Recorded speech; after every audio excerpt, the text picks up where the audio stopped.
దేశంలోని అత్యధిక హెచ్ఐవి బాధితులున్న రాష్ట్రాల్లో మూడో స్థానం. ఏకంగా 2,90,000 మందికి పైగా బాధితులు.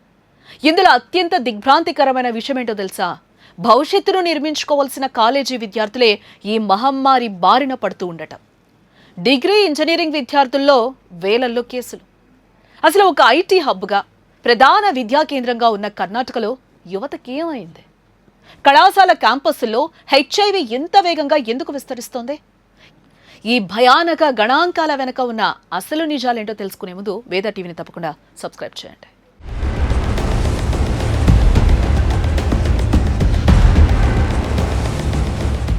కర్ణాటకలోని ఉన్నత విద్యా సంస్థల్లో విద్యను అభ్యసిస్తున్న యువత ఆరోగ్యంపై ఆందోళనకరమైన నిజాలు ఇప్పుడు వెలుగులోకి వచ్చాయి.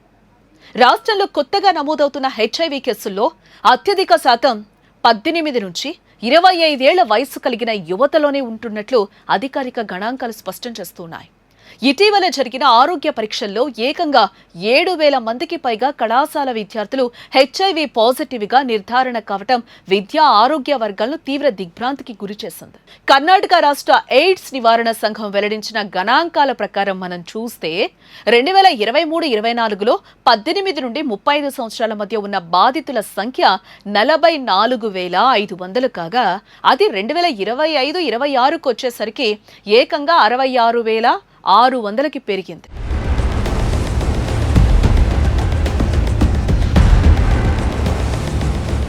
అసలు విద్యావంతులైన కళాశాల విద్యార్థుల్లో ఈ మహమ్మారి ఇంత వేగంగా వ్యాపించడానికి పలు కారణాలు కూడా కనిపిస్తూ ఉన్నాయంట. వయసుతో పాటు వచ్చే శారీరక మార్పులు కావచ్చు, సురక్షితం కాని శారీరక సంబంధాల వల్ల వచ్చే ప్రమాదాల పట్ల యువతలో సరైన అవగాహన లేకపోవటం ప్రధాన సమస్యగా మారింది. వీటితో పాటు మెట్రో నగరాల్లో పెరిగిన పబ్ సంస్కృతి, మత్తు పదార్థాల వాడకం మరియు ఆన్లైన్ డేటింగ్ యాప్ల ద్వారా పరిచయాలు పెరిగి రక్షణ లేని సంబంధాలకు దారితీస్తూ ఉన్నాయి. మైకంలో ఒకే సూదిని లేదా డ్రగ్స్ కోసం ఒకే రకమైన పరికరాలను పలువురు వాడటం వల్ల కూడా రక్త మార్పిడి ద్వారా ఇన్ఫెక్షన్స్ వేగంగా విస్తరిస్తున్నాయి. ఇంటికి దూరంగా హాస్టళ్లలో ఉండే విద్యార్థుల్లో పర్యవేక్షణ లేకపోవడం మరియు మానసిక ఒత్తిడి వల్ల లైఫ్ స్టైల్ తప్పుదోవ పడుతోంది పూర్తిగా.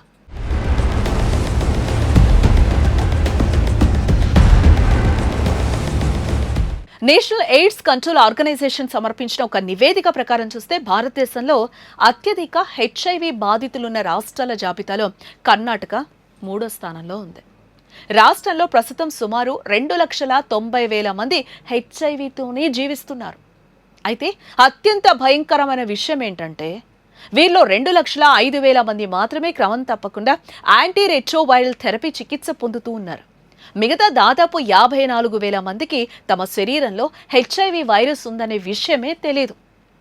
వీరు తమకు తెలియకుండానే ఇతరులకు వ్యాపింపజేసే ప్రమాదం ఉందని ఆరోగ్య నిపుణులు తీవ్రంగా హెచ్చరిస్తూ ఉన్నారు.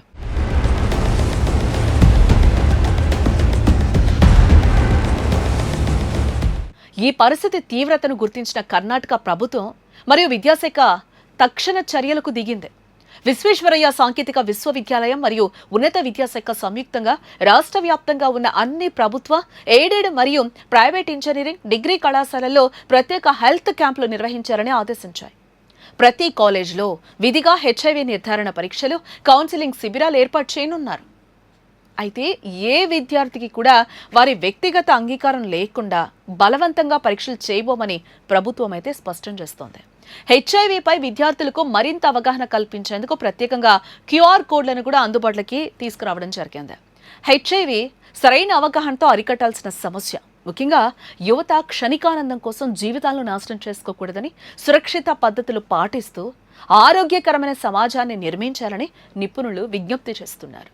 కళాశాలల్లో పెడుతున్న ఈ ఉచిత పరీక్షల శిబిరాలను విద్యార్థులు వినియోగించుకొని తమ ఆరోగ్యాన్ని సురక్షితం చేసుకోవాల్సిన అవసరం ఇక్కడ ఎంతైనా ఉంది.